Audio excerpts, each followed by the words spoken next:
Hello, how are you today? I'm glad you're here with us. This whole week we've been having a virtual science fair, and today we're going to read a wonderful book called Nature's Delicate Balance. Let's go ahead and look at that.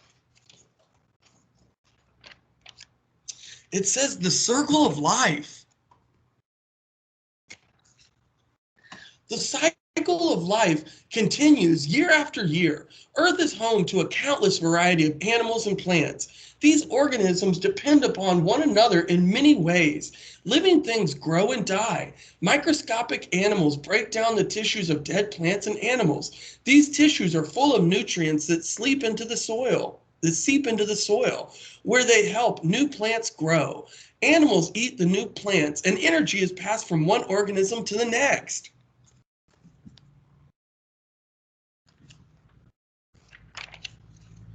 The sun provides Earth with energy in the form of sunlight. All light on Earth's surface depends on this energy. Plants that produce or make their own food are called producers. They use energy from the sun and store the food in their tissues. They use some of it as they live and grow. The remainder of the food stays stored inside the plant's tissues. Animals cannot make their own food. They must eat other living things to get their energy they need to live and grow. Animals are called consumers because they consume or take in energy. When animals eat plants, they consume the energy stored in plants.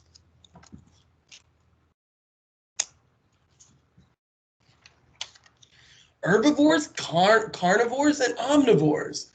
Animals can be classified by the food they eat. Herbivores are animals that consume only plants or plant byproducts. Herbivores include elephants, giraffes, koalas, cows, sheep, horses, deer, rabbits, guinea pigs, and many kinds of birds. Plants supply all the nutrients that herbivores need. They eat whole plants and plant parts, such as leaves, roots, and stems. They eat food that plants make, such as fruits, berries, nuts, and seeds. Herbivores' bodies are designed to digest plants' foods.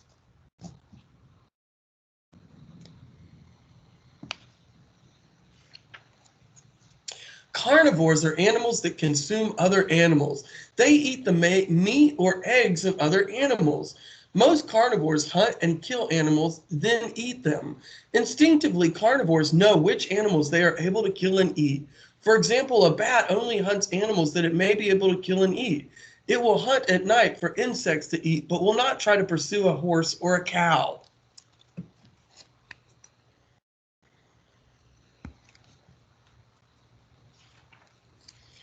Omnivores are animals that eat both plants and other animals.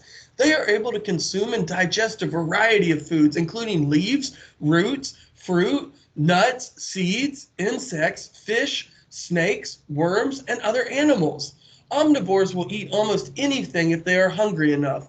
Omnivores include raccoons, skunks, possums, wild pigs, grizzly bears, black bears, cat crows, seagulls, blue jays, and even some kinds of mice.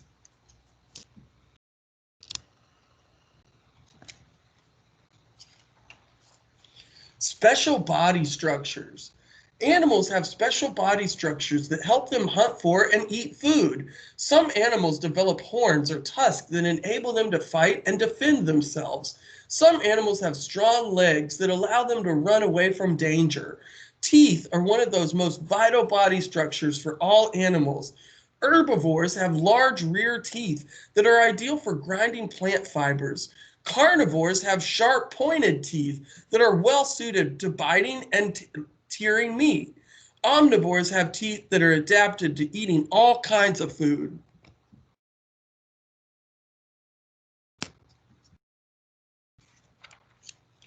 It may seem cruel that many animals must kill other living creatures to survive, but it is a natural part of life.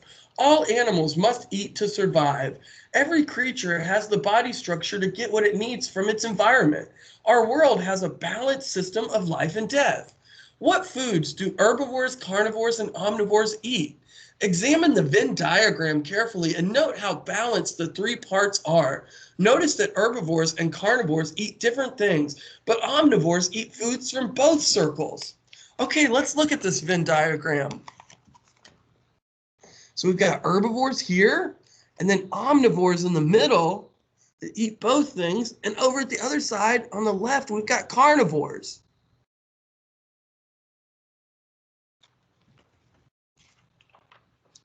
Food chains. Plants absorb energy from the sun and process it to make oxygen that is released into the air for animals to breathe. Plants are nutritious food for animals. Animals release carbon dioxide into the air when they exhale. Plants need carbon dioxide to grow. Animals also add nutrients back to the soil through waste. These nutrients help plants grow. That is the circle of life, and every plant and animal plays an important role in it. Some living things provide what other living things need.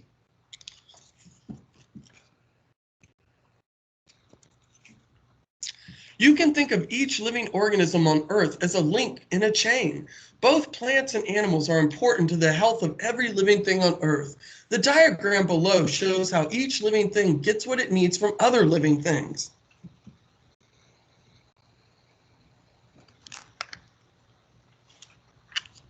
Healthy ecosystems. In a healthy ecosystem, all living things have what they need in an unhealthy ecosystem. Animals are hungry and die because there are too many of some animals and too few of others. Let's read over in this box. It says, the top graph illustrates the imbalance in an unhealthy ecosystem. Notice that as the number of herbivores increases, the number of plants decreases, and the number of carnivores increases. When the number of plants decrease, herbivores have nothing to eat, so they die off. When there are no more herbivores, the carnivores have nothing to eat, and they die off. In a healthy ecosystem, the number of consumers and producers is balanced. Populations do not get too large or too small. Every animal has enough to eat. Okay, let's look at these. That's a healthy ecosystem on the bottom and an unhealthy ecosystem on the top.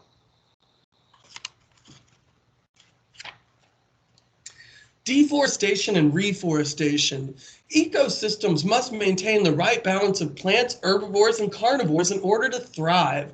However, sometimes nature is out of balance. Nature and human-made changes can occur, which cause plants and animals to die. Nature can be thrown out of balance through deforestation. This occurs when vast tracts of forest are cleared. Droughts, fires, slash and burn farming techniques, and urban development are all forms of deforestation. The result is that animals that live in those areas will often die. Let's look at these maps of the United States. We see how the forest has changed over time.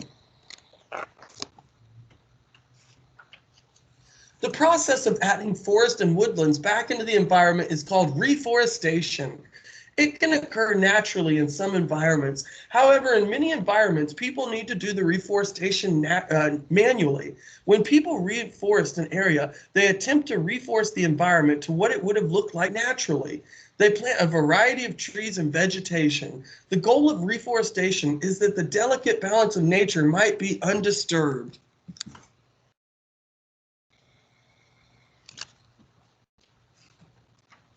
And now we have our glossary. Carnivores, animals that eat only meat. We have decomposers, organisms that break down dead plants and animal waste. Deforestation, the action of clearing forest areas. Herbivores, animals that eat only plants and plant byproducts. Omnivores, animals that eat both meat and plants. And finally, reforestation, adding forest and woodlands back into the environment. And we're going to read a little bit more about reforestation in our next book. It's called California Fire. And it's about managed reforestation and how they burn off certain areas to get the forest to grow stronger again. Let's go ahead and read it. I sat down to breakfast. It was already a hot day. The Santa Ana winds had blown all night. They carried hot, dry air from the desert. This was the kind of air that got wildfires started. Mom looked worried. Dad walked in. I cleared brush from around the house. The water hoses are ready. That's all we can do. Mom said, I'll stay home from work just in case there is a fire. I'll stay home too, I said. Mom and Dad laughed. Michael, it's school for you. He's got to go to school.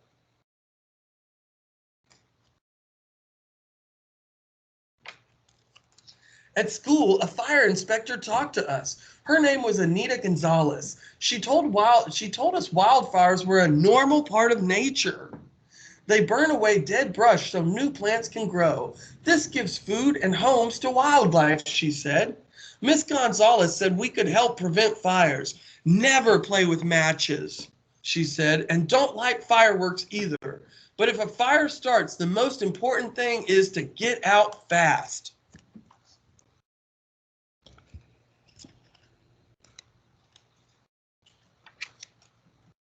When I got home, Mom looked tired. Any fire news? I asked her.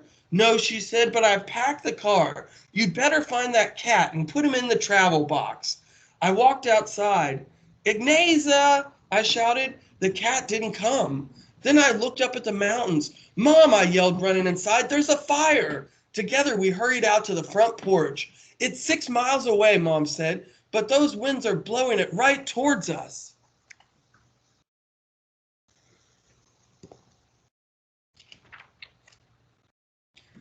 As we watched, the smoke turned into a big black cloud.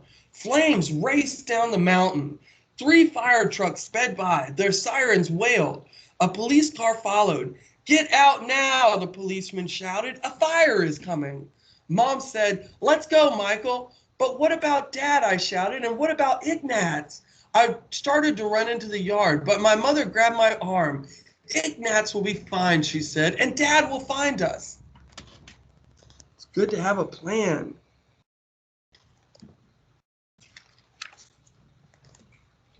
We drove away just as the cloud of black smoke covered our neighborhood.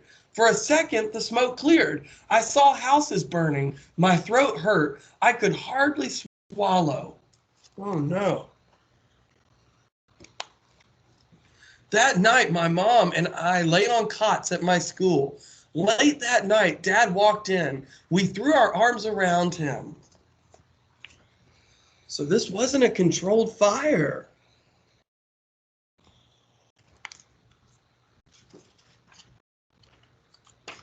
The next day, the police let us back into our neighborhood. I was so scared. Would our houses still be there? It was. Firefighters had saved our house and our neighbor's house. Everywhere else, chimneys rose out of smoking ruins.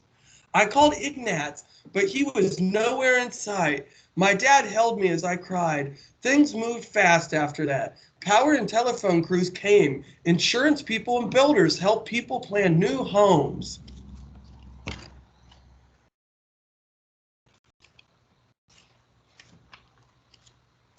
Mom and Dad invited our neighbors to wash up and make phone calls at our house.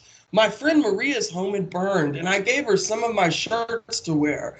I also helped her pick through the ruins of her house. Every day I looked for Ignaz, and sometimes Maria helped me. A week later, I heard him meow on my porch. It was Ignaz. His feet were burned, and his yellow coat had turned black from soot. Oh, it's good he found his cat again. But when I hugged him tight, I knew everything would be all right. And let's read this understanding part. It says that if a fire is burning nearby and a strong wind is blowing, chances are that the wind will carry the fire with it. Review directionality with children. Identify north, south, east, and west in your classroom and on the playground. When you go outside, ask the class to stand facing north and then ask which way the wind is blowing. Home fire drill. Children and family members can practice fire safety at home. In case of a fire, it is important to know that the fastest route out of the house. Encourage children and family members to have a fire drill at home. Children can then report to class on their family fire drill. And this book was called California Fire. Those were both great books, and I'm glad you joined us today. We'll see you again tomorrow, and we hope you have a great rest of the day. Goodbye. Thank you.